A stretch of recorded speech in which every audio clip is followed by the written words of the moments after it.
Our interview this morning is with Leonard D. Brawner. Dale was born in Joshua, Texas in September of 1925. He served in the United States Navy from February of 1943 through November of 1946. Highest rank attained was Aviation Radioman second class. This interview is conducted at Burleson, Texas on Friday, September the 2nd, 2010. My name is Dale Dexheimer. I am not related to Dale Brawner in any way. Also in the room is Milton Gibson. Milton is our videographer.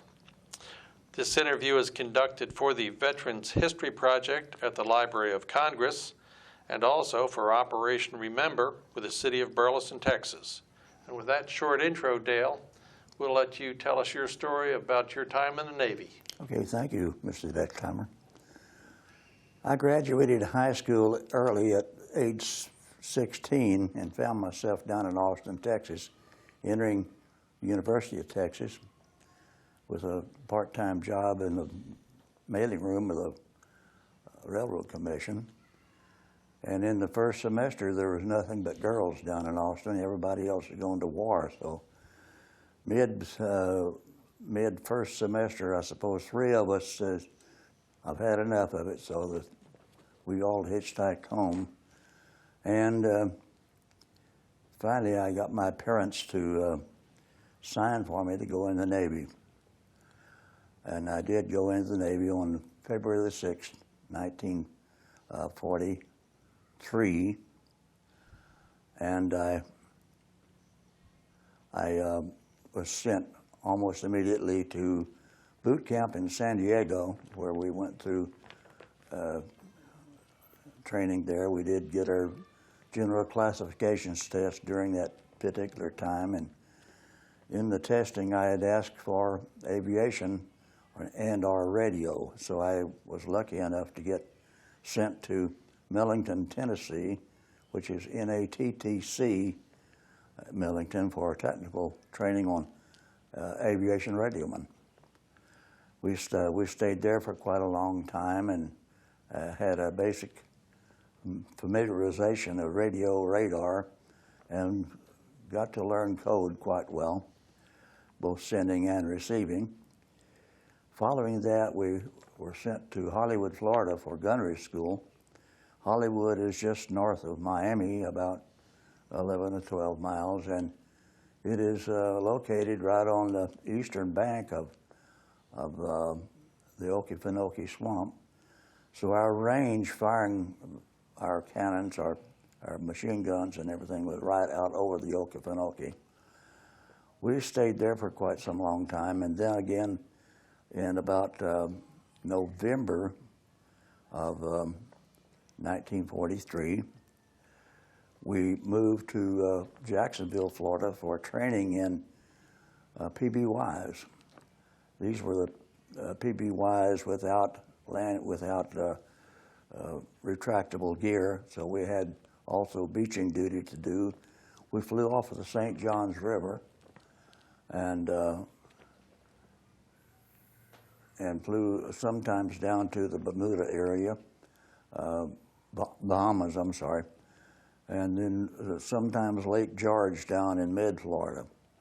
But we did get to land the PBY because our two pilots were Ensign Bedard and Lieutenant J.G. Blevins. And Blevins was had been a enlisted person prior to going to flight school.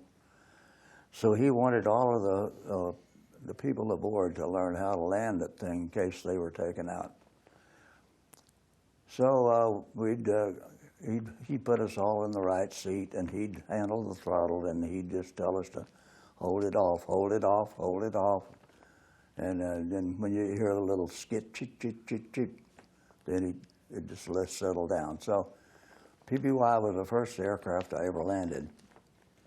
I had already flown in one TBF at Yellowwater, Florida. We'd going up there to hitch a ride. That was my first airplane I'd ever flown in. So, following operational training in PBYs, we did do all gunnery, air-to-air gunnery in the PBYs also, and some air-to-ground. And mostly air-to-air was on tow targets flown by F-6Fs and our SNJs. Excuse me. From there, we came home for a short week stay. Then we were sent on out to San Francisco for Treasure Island, where we were awaiting orders for overseas. We shipped out on the USS Mintaka AK-94, which was it's actually a troop ship. And it took 1,000 people, troops, including several of us going to Noumea, New Caledonia. Seems like it took 40 years to get down there, but it could not have been more than about 3 weeks. That would have been in February of 1940. Let me check, 43, I guess. And we finally arrived in Noumea, New Caledonia. We're waiting orders for assignment to somewhere. I was hoping to get in Aviation Radioman into a flying squadron, but no luck. As it was, we had orders to go to Espiritu Santos, where we were assisting in handling ammo, stacking it up and this and that. We've got muscles doing that. Finally, I did get orders now to report to Fleet Air Wing 1 Headquarters Squadron, which was now located on Munda, New Georgia Island. And they had been there since 1st of February 1944. And they had moved up from Guadalcanal, where they had been since 1943. So I finally arrived at Munda with Fleet Air Wing 1 Headquarters Squadron. We were in a radio shack underground there on Munda Island. And our commander at the time was Commodore Ketchum. And he was gone quite often because the war was moving north, and he was having to stay up with it and hit his seaplane tenders, this and that. So as the war kept moving north and into the Marianas, we decided we had to get mobile. So we moved from Munda back down to Espiritu Santos for awaiting arrival of seaplane tenders that we could board as a flagship. Finally, the USS Hamlin arrived at Saipan, and we went aboard that as the flag. The headquarters squadron was deactivated. Hedron was decommissioned on 29 November 1944 because we didn't need cooks and bakers and our laundrymen and things such as that. We used the ship's company for all those duties. So aboard the Hamlin, we took up residence in a radio shack on the port side of the ship while the ship's company radiomen were on the starboard side of the ship in a different radio shack. We handled radio traffic for our commander, both from San Francisco, Hawaii, Guam, and other places, plus ship to ship. And also we handled some airborne radio traffic also. We stayed there for quite some time, then moved down to Ulithi, where Ulithi was a ring of islands in the Carolines, I believe it was. And it was an island a ring of islands that was about 15 miles long, and you could get about 700 ships in there. So this is an island that was never used by the Japanese, and they did try to get in one time with midget submarines, suicide subs. They did sneak in through the nets one time, and did get a tanker. It was an oiler, and I cannot pronounce the name of that. It's worse than Mississippi and Minnesota or whatever. It burned, I think this was the 21st of November, if my memory is correct. And from there, I was sent along about this time. MacArthur was going to try to go in and retake the Philippines, so they decided that they needed some seaplane support down in that area, so I was moved via the commander's aircraft, PV-4Y, down to Castle Crossroads, where the USS Chincoteague was located. It's a small seaplane tender, AVP-24, just off the island of Babelthap. So we stayed there several weeks and until the need for the PBMs was not there, so we left and went back to Ulithi, where I boarded again the USS Hamlin. And we then moved to Guam, where we picked up the convoys for Iwo Jima. This would have been in 1945, February of 1945. We left Guam and arrived at Iwo Jima on the 20th of February of 45. And the Marines arrived there the day before and started their attacks on the beaches. So we moved out to Area William to get out of everybody's way, and we moved in very shortly into the lee of Mount Suribachi, and we were wanting to get in there and pick up all of the floating debris that was there so we could put out our mooring devices for the PBMs so they could get to work. But about that time, we got a call from the Marine General who says, "Get that boat out of here, we've got a war to fight." So we had to back off again to Area William, and we stayed out there, I suppose it was about half a mile off, until such time as we saw fit, and they had taken Mount Suribachi the day before. We moved back in to the lee of the island on the 24th of February. The flags had gone up on the 23rd, which was the fourth day of the battle.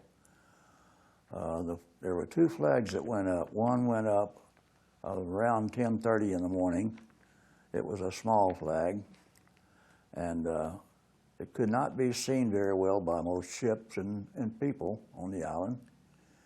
So they elected to send a larger flag up. They got one off of an LST and carried it up to the top of Mount Suribachi, where they installed that flag about 2 to 2:30 in the afternoon.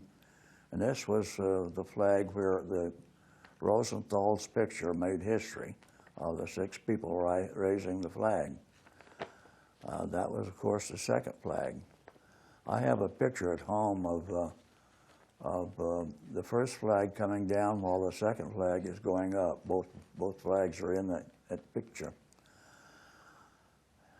This was the 24th of February 1945 that we moved in. And that night, or early in the morning, next morning on the 25th, about 1:30, we got a 5-inch mortar shell from the Japanese down the stack. It hit the stack and lodged there. It didn't go off. It was a dud.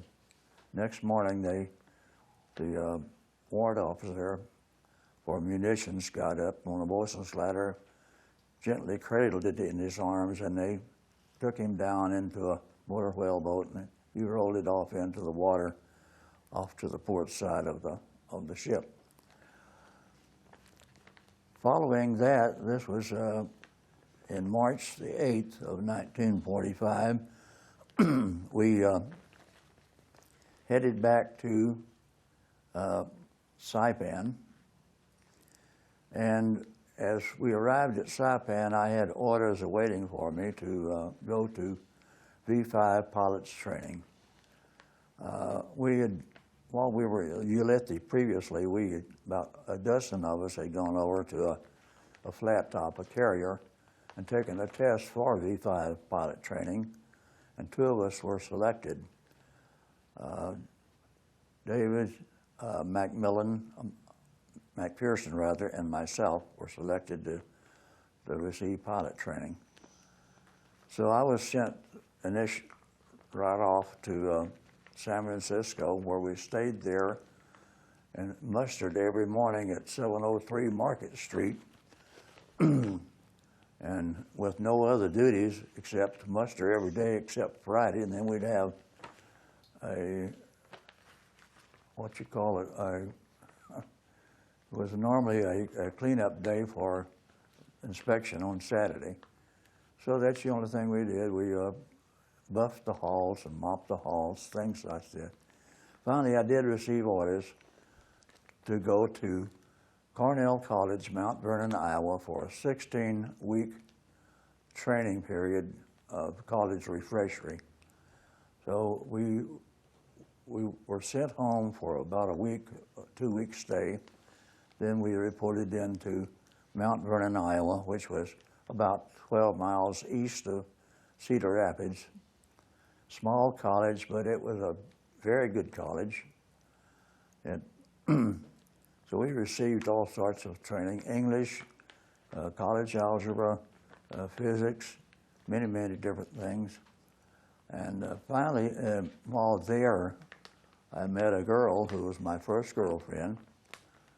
And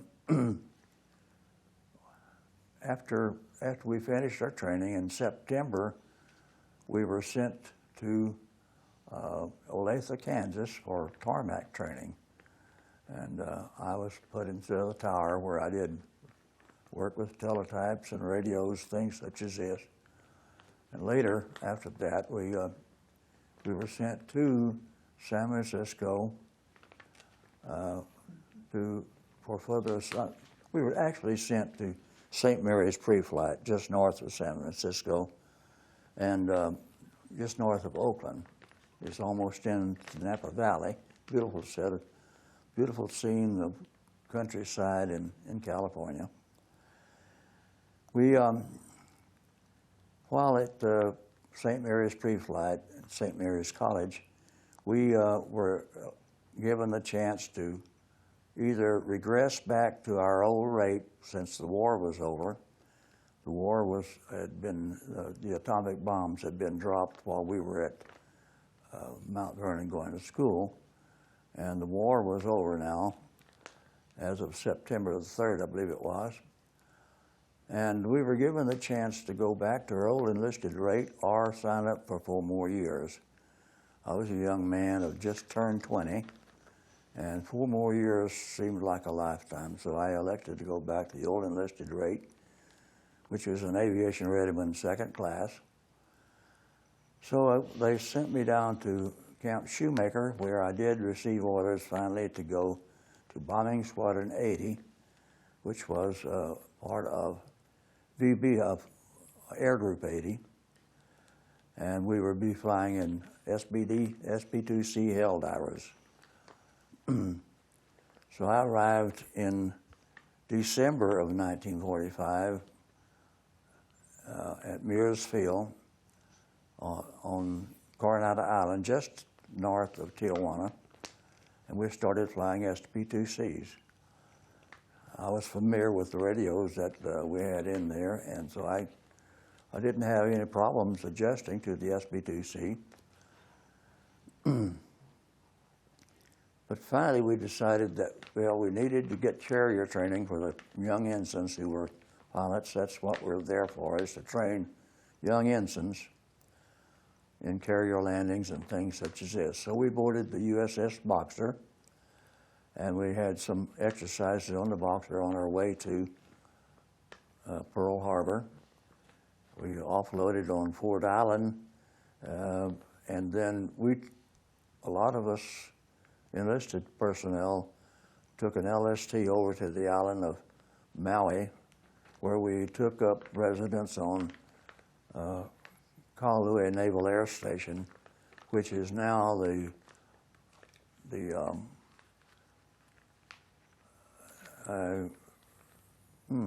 call it? It's a national or international airport now. We stayed there for several months during that time, and we were given navigation exercises and night flying and landing on Eupola Point, which was a cliff over on the big island of Maui. We did lose one aircraft there on our way back from Eupola Point. One night, Ensign Phillips and his radioman stood still, a rear seat, flying off our left wing, had an engine problem. The engine quit. They started losing altitude and said they were going to bunch out. We requested to let us follow them in to see where they might have gone in, but we were denied that privilege. So we went immediately back to the base, loaded up with flares, and we went out to try to find them with flares that night. We tried to pinpoint just about where they went down, but we didn't have that luck. I thought I could get within half a mile of it, but we dropped our flares once, and then we dropped it a second time in about 10 seconds, and no one saw anything on the surface of the water at all. And we went back out again with flares and still couldn't find anything on the surface of the water. The next morning, Ensign Phillips drifted into the north end of the island of Maui and was cut up a little bit by Carl, whatever. He'd gotten out okay, and he never saw an aircraft, but he saw all the flares, and he couldn't understand why we hadn't seen him. But no one had seen him. But we never found Studstill. We went out the next day, many aircraft, in search of him. Never saw a parachute, never saw anything at all. We, to this day, don't know what happened to Studstill. So we had about 2 or 3 weeks, we had a memorial service for him. Following that, we get back on the Boxer, and we're heading out, and we have more flying, and some of the landings that we were getting from the pilots were pretty juicy, but it was fun when you're 20 years old, and you think that's fun, but I sure wouldn't want to do it now.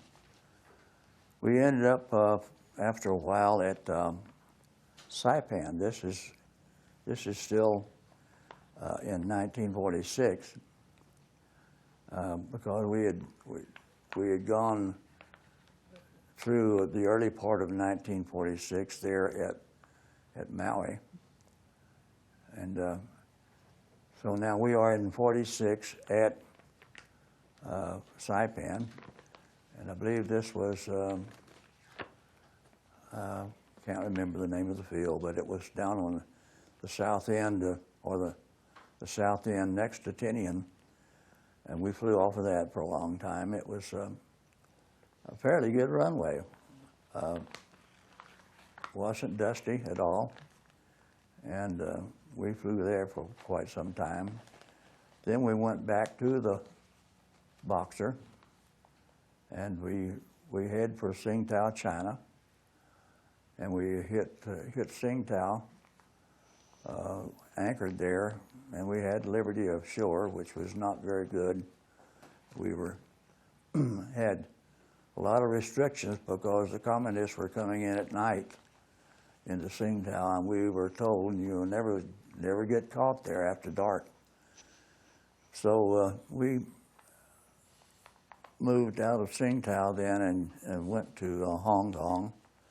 Hong Kong was much better because it wasn't actually China. It was seemed like China to all of us, but it was under British rule at that time, I believe. Finally, we get back onto the Boxer, and we head back to Saipan, and we move off onto the Marpi Point, which was the northern end of Saipan.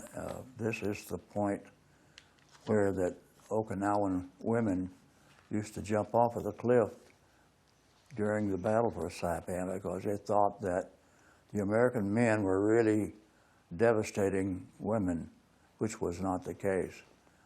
But they had that word. Many of them had jumped off the cliff to their death, even throwing their young babies off. So we flew off of Marpi Point for a while, and then it was getting up toward July, so we head back on the Boxer and make for the Philippines. We pull into Manila Bay about the 2nd of July of 1946, and 2 days later we make a flyover of Manila when they received their independence on July the 4th, 1946. Following our stay at the Philippines, we took back aboard the Boxer, and we did training still on the Boxer. Finally, we were drifted back into San Francisco and berthed at Alameda Naval Air Station. And this was about my discharge time, which was the 21st of September 1946. However, I was discharged there, but my discharge date didn't come about for 60 days because I did have 60 days of leave coming, so my actual discharge date was the 21st of November, 1946. And that just about is all of my Navy career. So a lot of the South Pacific. All was in the Pacific area, some in South Pacific, some in the North Pacific, yeah. Or above the equator, both above and below. We did get across the equator on the Mintaka, heading toward New Caledonia. And we get to go through the normal exercises of King Neptune. Yeah. Tell us about that, Dale.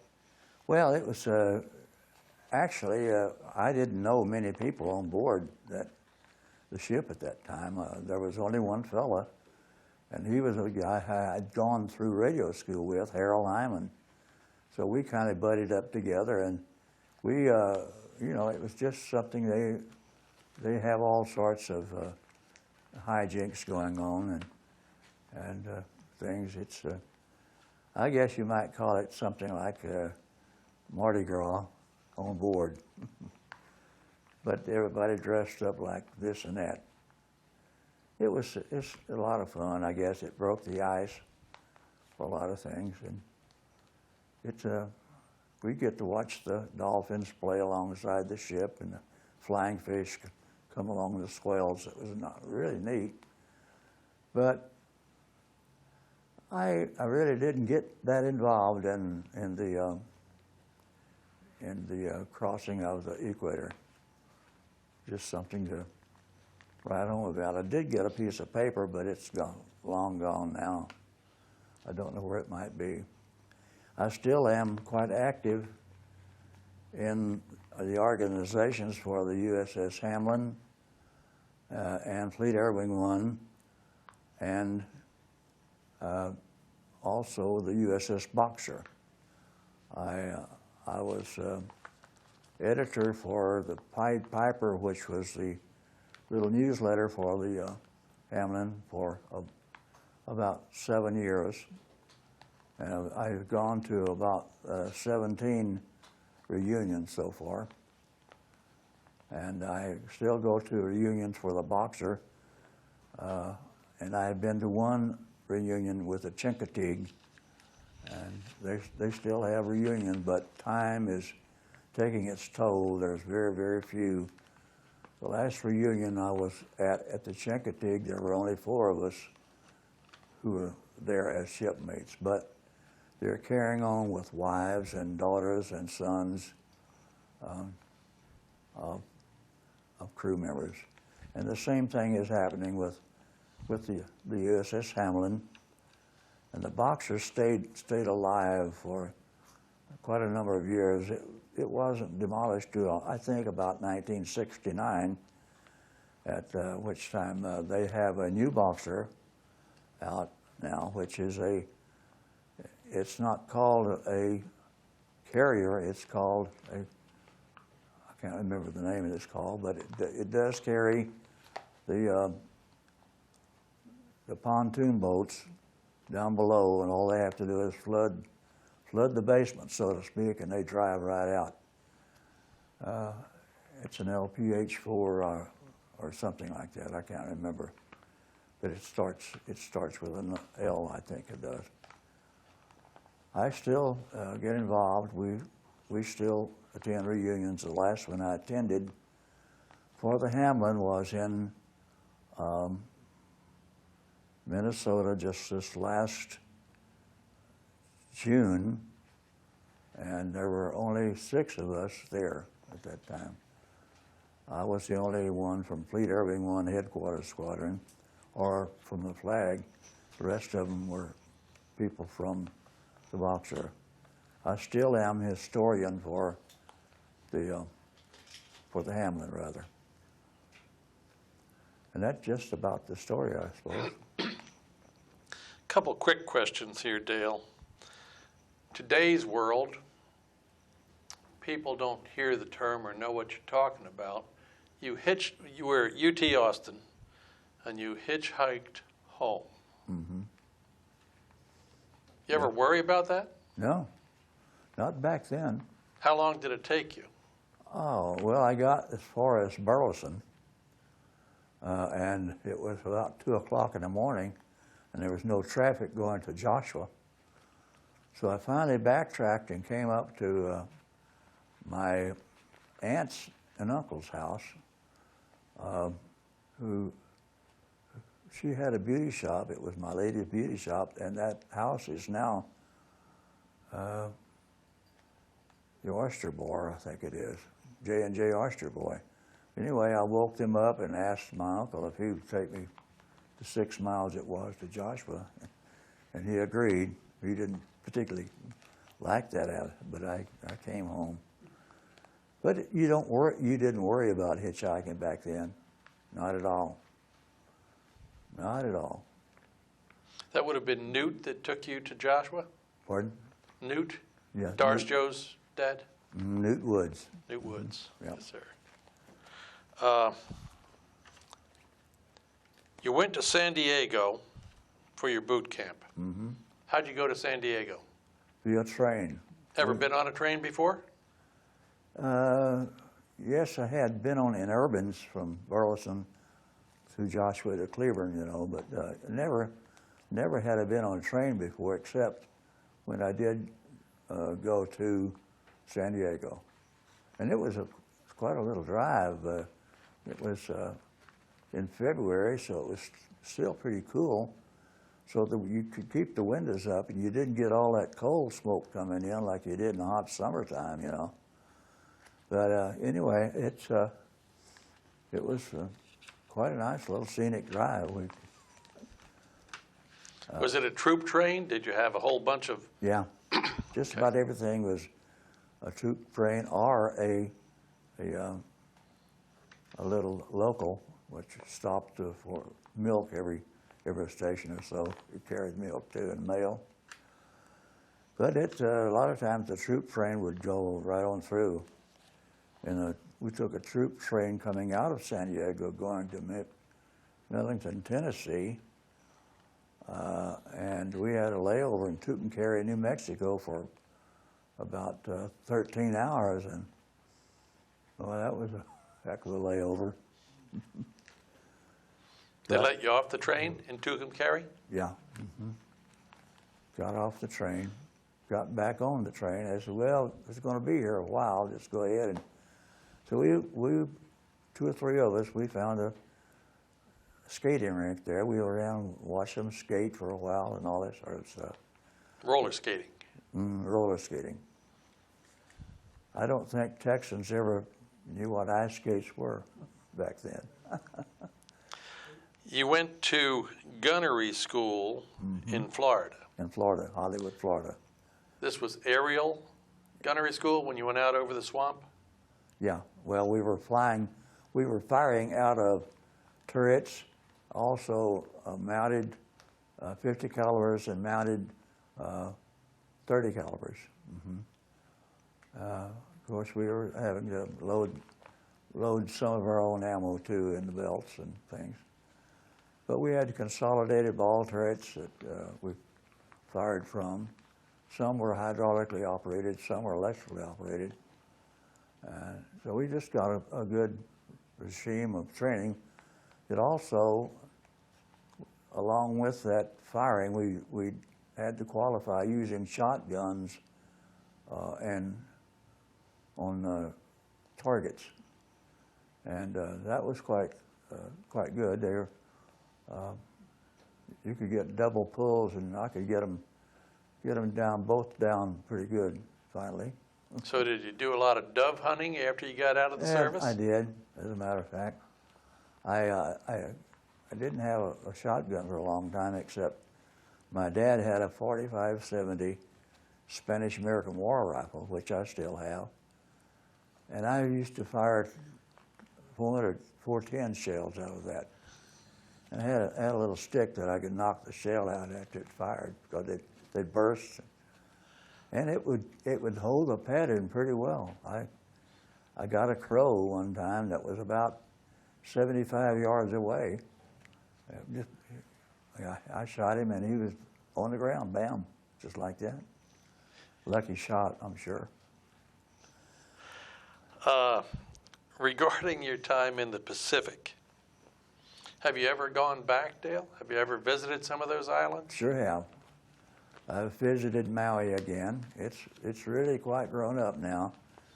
The old tree that's been growing in Lahaina for years and years and years now covers a full city block.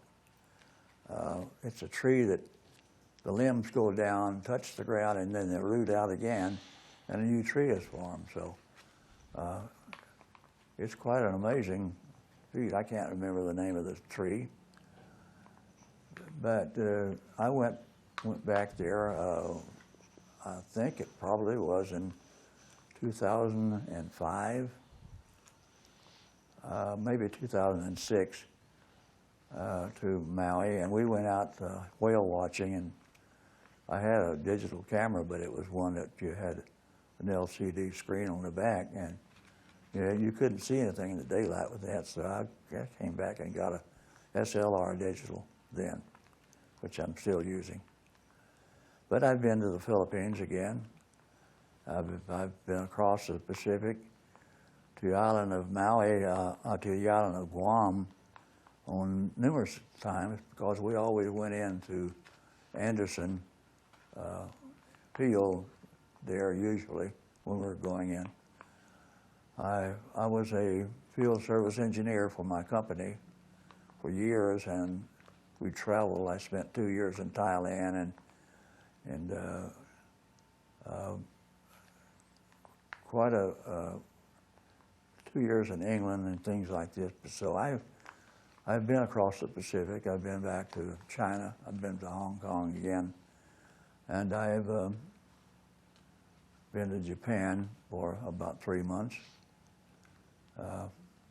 Does this work with a defense contractor, Dale? Actually, with General Dynamics Fort Worth, we built the F-111, the B-36, B-24, B-32, B-36, B-58, F-111, and the F-16. Now the F-35 is being built. They were a defense contractor, yes. And of course, it's now Lockheed Martin.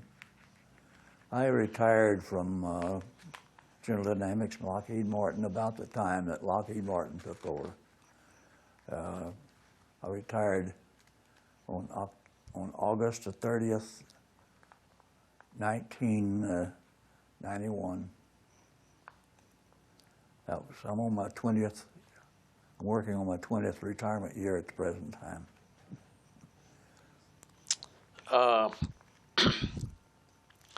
You were in Guam before you went off to, let's see, you went to Iwo Jima? You went to Saipan? We were at Saipan, but we went to Guam to pick up the convoy. We left. I'm sorry, when you were in Guam, were the Japanese still there?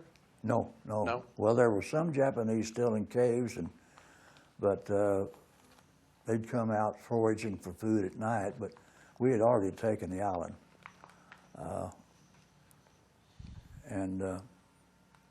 The B-29s were flying off of there, also out of Tinian and Saipan. And a lot of times we'd see them come back with gear problems. They'd have to ditch alongside the island. And we'd have people out in boats to gather them up. That's the reason that we needed Iwo Jima, is because the B-29 just barely had enough fuel to go across to Japan, drop their bombs, and get back. If such time as they had problems with engines go out and everything, which made them use much more fuel, they could come back in and land at Iwo Jima then. Plus the fact we could have fighter support for them taking off and take all the way into Japan to avoid some of the losses from airborne Zeros knocking down the B-29s. That was a big thing for taking Iwo Jima, so that we could have support for the B-29s to go across with fighter support. When you were back in Hawaii, you lost an airplane with Lieutenant or Ensign Phillips, and Stud Still was his backseater. Yeah, he's a backseater, yes.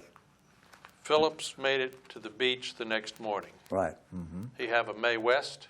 Oh, he had a little one-man. Rubber dinghy? Yeah.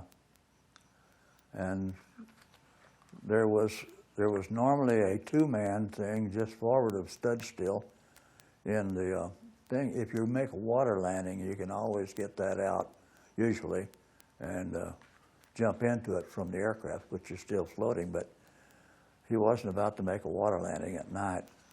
They just, Phillips said he heard Stud Still's roll his hatch forward, gave him a little time, so he thought he'd already gone, so he bailed out. He told him to bail out. He heard him roll it forward, gave him a little time, and so he went out. But we never saw Stud Still. You know, it's to get out of that, you have to get out of that scarf ring that you got where the 30 calibers are thing. So you get up and you stand in the seat and try to jump forward down this way to keep. But if you pull the D-ring too quick, you can get it caught on the vertical or the horizontal or whatever, you know. Or you could hit the horizontal as you're coming down, and it'd knock you out. And of course, if you're below 15,000 feet, the activation of the parachute's not going to happen, you know. So who knows what happened? It's anybody's guess. I've often wondered myself which would be the best way to get out of that thing. never had the opportunity, thank God, to jump. Well, you bet. That's about the end of my questions, Dale. Certainly appreciate you taking the time to visit this morning, sir. It's been my Appreciate pleasure. the interview. Appreciate your time and the service, sir. Okay, thank you very much. You bet.